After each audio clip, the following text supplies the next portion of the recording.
এই বিরিয়ানিটার জন্য 10 কিলোমিটার কেন 100 কিলোমিটার ট্রাভেল করতেও রাজি আমি।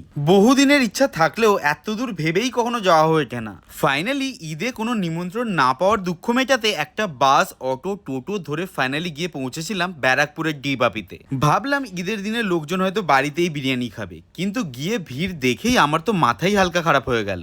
যাই হোক, আধ ঘন্টা লাইন দেওয়ার পর ফাইনালি পেলাম বসার সুযোগ। আমরা তো ডিসাইড করেই এসেছিলাম এত দূর থেকে যখন যাচ্ছি যতটা পারবো সবকিছুই ট্রাই করে দেখবো। সেই মতো শুরুতেই নিয়ে নিয়েছিলাম ভেটকি ফিশ ফ্রাই আর চিকেন ব্রোস্টার। সত্যি বলতে দুটোই ভালো খেতে ছিল, তবে এই চিকেন ব্রোস্টারটা আমার একটু বেশিই ভালো লেগেছে।